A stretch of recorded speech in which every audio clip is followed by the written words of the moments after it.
Assalamualaikum warahmatullahi wabarakatuh. Perkenalkan saya Novita Amanda dengan NIM 2103411000053 dari program studi Ilmu Kelautan Universitas Sriwijaya Madura.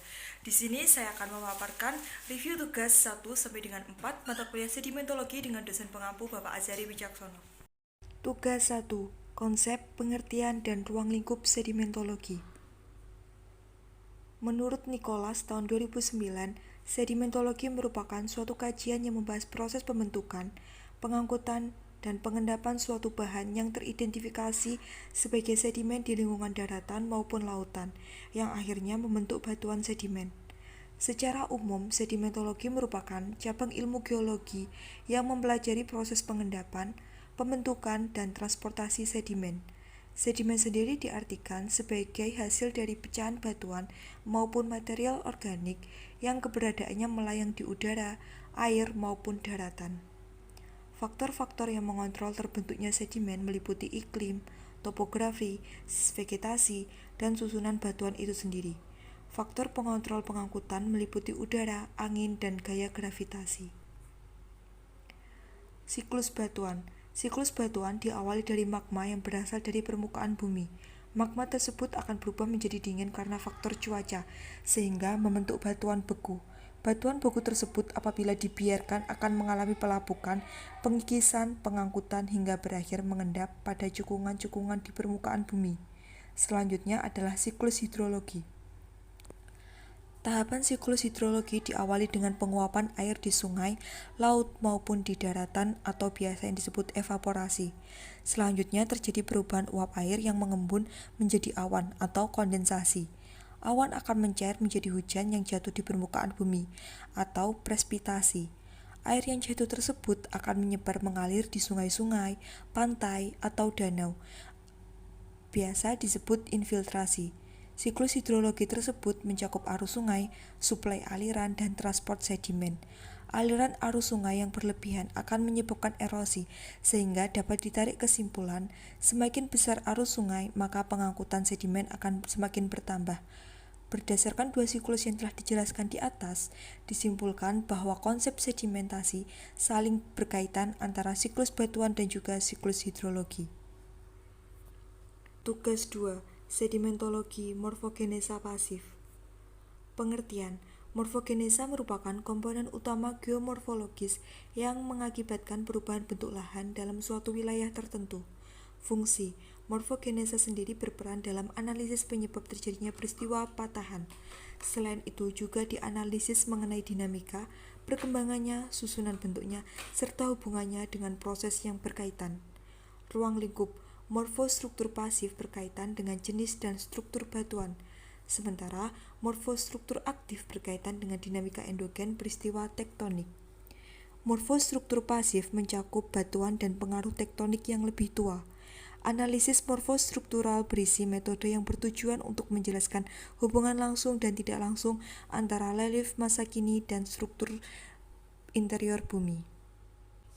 Tugas 3. Karakteristik sedimen sand atau pasir. Kelompok sedimen terbagi menjadi 4. Yang pertama adalah clay atau tanah liat, yang kedua silt atau lanau, yang ketiga sand atau pasir, dan yang keempat gravel atau kerikil. Sedimen sand, pasir, adalah sedimen yang komposisinya didominasi pasir dan kandungan lain seperti kerikil dan lumpur. Kerikil berpasir merupakan jenis sedimen sand. Pasir biasanya ditemukan di daerah dangkal dengan arus dasar yang kuat. Selanjutnya adalah lumpur berpasir yang tersusun dari lempung dan lanau, namun masih memiliki kandungan pasir dan juga kerikil. Karakteristik ukuran butir sedimen digunakan untuk mencerminkan pola migrasi dari sedimen, dikarenakan dapat menjelaskan sumber material dan lingkungan dinamis sedimen, ditemukan secara komprehensif. Distribusi ukuran butiran sedimen digunakan untuk analisis dinamika sedimen yang digunakan dalam mempelajari kondisi hidrodinamika. Karakteristik sedimen juga mempengaruhi ekosistem muara. Fraksi sedimen merupakan habitat fisik biota di muara, dan keberadaannya juga perubahan gradien dapat mengganggu atau menciptakan kondisi optimal bagi ekosistem muara, terutama siklus hidup ikan laut yang tinggal di sana. untuk berkembang biak, berlindung, ataupun mengasuh.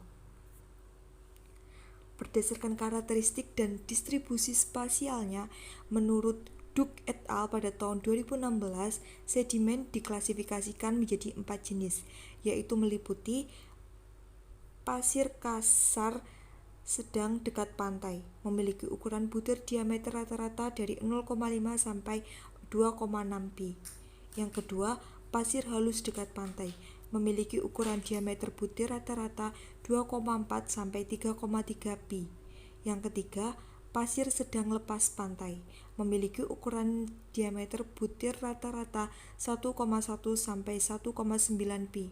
Yang keempat, pasir halus lepas pantai, memiliki ukuran diameter butir rata-rata yang bervariasi dari 2,1 sampai 3,1 pi.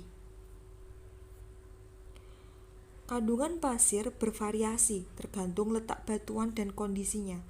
Pasir putih di pesisir mencerminkan adanya kandungan unsur silika. Kandungan mineral pengotor yang terdapat pada pasir berkalsium tinggi merupakan pengotor yang terbawa selama proses pengendapan yang juga memberikan efek visual pada pasir pantai. Selain itu, keberadaan kandungan strontium di pasir pantai berhubungan dengan kelimpahan organisme pembentuk sedimen. Seperti studi kasus analisis mineral dan sifat fisik pasir pantai di pantai desa Latuhalat dan Suli yang memiliki kandungan kalsium yang tinggi diikuti dengan kandungan silika, melibatkan paparan pasir berwarna putih di sepanjang garis pantai. Tugas 4. Poster studi kasus Marine Sediment Distribution. Pada poster tersebut menjelaskan tentang marine sediment distribution, di mana ada sebuah interaksi antara minyak dan sedimen tersuspensi dapat membentuk agregat minyak sedimen yang secara signifikan dapat menurunkan jumlah minyak permukaan dan meningkatkan jumlah minyak bawah air dan juga volume sapuannya dalam kondisi tertentu. Chow et al. 2022. Terdapat juga istilah litogen, yaitu jenis sedimen laut yang berada di dekat pantai, berasal dari erosi tanah, letusan gunung berapi, dan debu yang tertiup yang memecah batuan di permukaan tanah. Selanjutnya adalah faktor penyebab distribusi sedimen. Yang pertama adalah meteorologi. Contohnya gelombang yang mengalir akibat sebaran angin. Yang kedua adalah iklim, pembentukan cuaca yang begitu drastis. Yang ketiga adalah hidrodinamika, yaitu gerak fluida suatu sedimen yang disebabkan oleh gaya internal maupun eksternal dari laut. Selanjutnya adalah studi kasus distribusi dari 4 jenis mineral lempung di Laut Cina Selatan bagian selatan yang dikendalikan oleh sumber sedimen. Sedangkan di paparan Sunda, sebagian besar merupakan daur ulang dari sedimen lapuk yang lebih tua. Dapat diketahui bahwa distribusi sedimen dapat terjadi secara temporal dan juga spasial. Dua hal tersebut dapat mengungkapkan lingkungan pengendapan dan juga pola transportasi dari sedimen. Sekian pemaparan mengenai tugas 1 sampai dengan 4. Apabila ada kesalahan kata dan pengurangan kata mohon dimaafkan. Sekian, wassalamualaikum warahmatullahi wabarakatuh.